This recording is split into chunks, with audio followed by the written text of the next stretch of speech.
Hi guys. आप सब लोग कैसे हैं?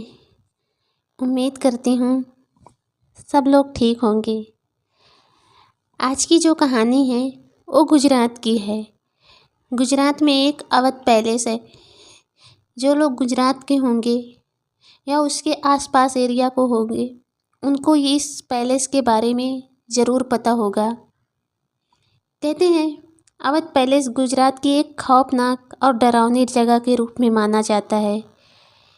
इसकी कहानी बहुत पुरानी और रहस्यमयी है, जिसमें एक शाही परिवार के दर्द और उनकी आत्माओं के भटकने की कहानी छुपी हुई है। अवध पैलेस कभी एक भव्य और आलीशान महल हुआ करता था, जहां एक राजा और रानी अपने शाही अंदाज में रहते थे। लेकिन समय के साथ इस महल में कुछ ऐसी घटनाएं हुई कि लोग इसे भूतिया और डरावना कहने लगे।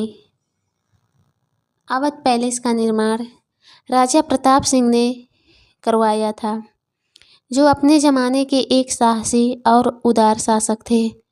उन्होंने यह महल अपनी पत्नी रानी सौम्या देवी के लिए बनवाया था। राजा प्रताप सिंह को अपने महल पर बहुत गर्व था और वो इसे अपनी रानी के लिए एक उपहार के रूप में देखते थे। महल में बड़े बड़े कक्ष, ऊंचे झूमर, सुंदर बाग बगीचे और अनगिनत नौकर चाकर थे। रानी सौम्या देवी एक सुंदर लेकिन चुपचाप और धार्मिक प्रवृत्ति की महिला थी। वह महल में अधिकतर समय पूजा पाठ और ध्यान में ही बिताती थी।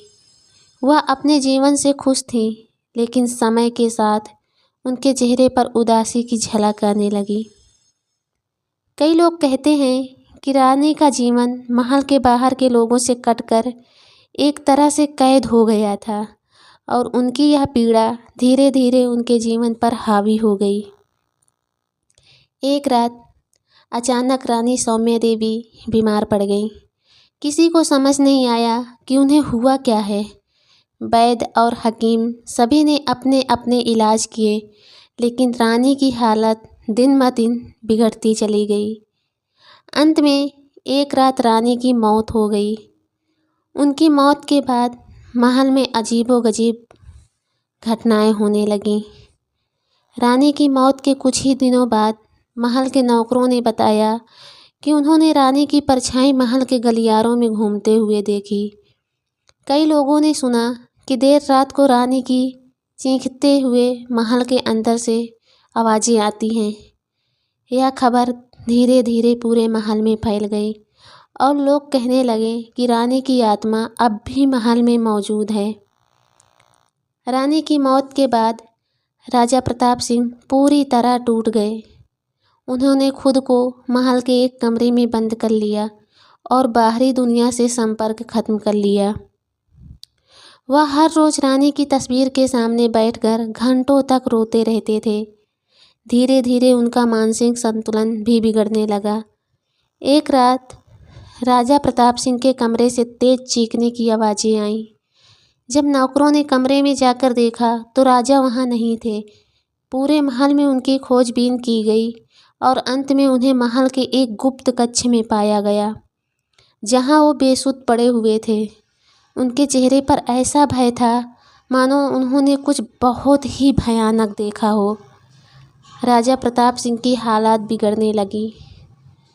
महल को बंद कर दिया गया। राजा ने धीरे धीरे महल के सभी को हटा दिया और अकेले ही रहने लगे। एक दिन राजा का भी अंत हो गया। कहा जाता है कि उनकी मृत्यु भी रहस्यमयी थी।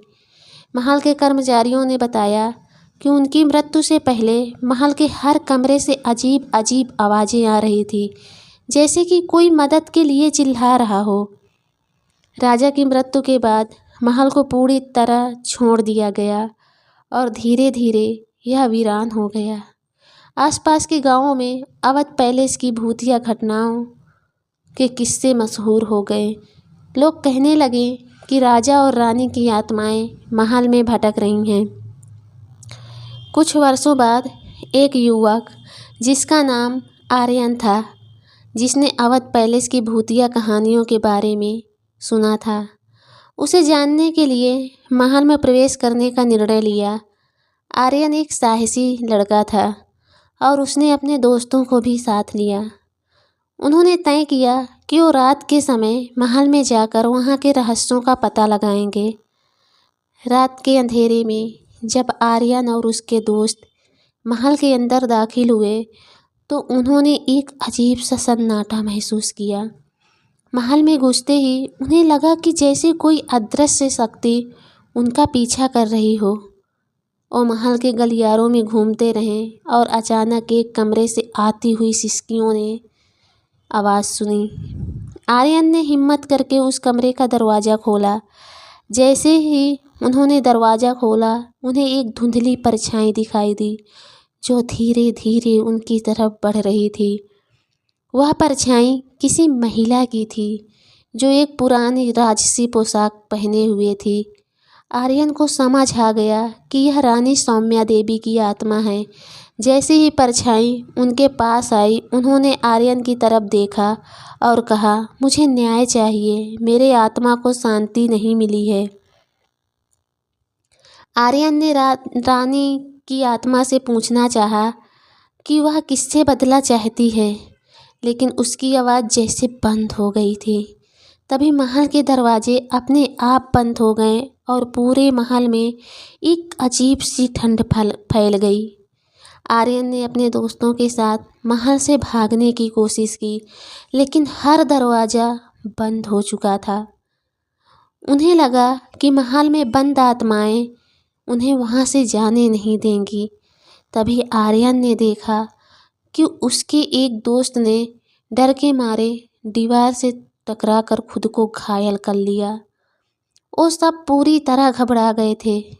आर्यन ने किसी तरह हिम्मत जुटाई और अपने दोस्तों को लेकर महल से बाहर निकलने की कोशिश की।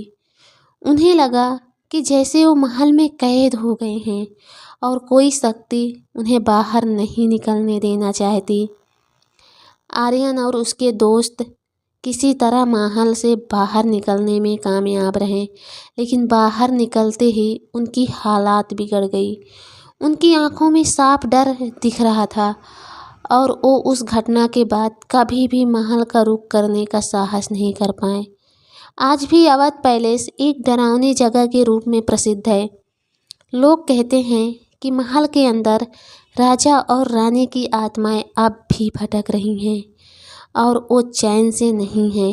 कई लोगों ने महल के पास से गुजरते समय किसी औरत की सिसकियां और किसी आदमी की चीखें सुनी हैं। अवध पैलेस आज भी एक रहस्यमयी और भूतिया जगह मानी जाती है। लोग उस महल के पास जाने से भी डरते हैं और वहाँ रात बिताने का तो कोई सोच भी नहीं सकता। राजा और रानी की आत्माएं अब भी वहाँ के गलियारों में भटक रही हैं और अवध पैलेस का यह डरावना इतिहास लोगों के दिल में गहराई तक छा गई। कहते हैं दोस्त कि कुछ किस्से कहानियाँ अफवाह नहीं होती, वो सच होती हैं। इसलिए हमें अपने बुजुर्गों की कही बात को मानना चाहिए, उनको इग्नोर नहीं करना चाहिए। आज की कहानी दोस्त यहीं ख़त्म होती है। Thank you.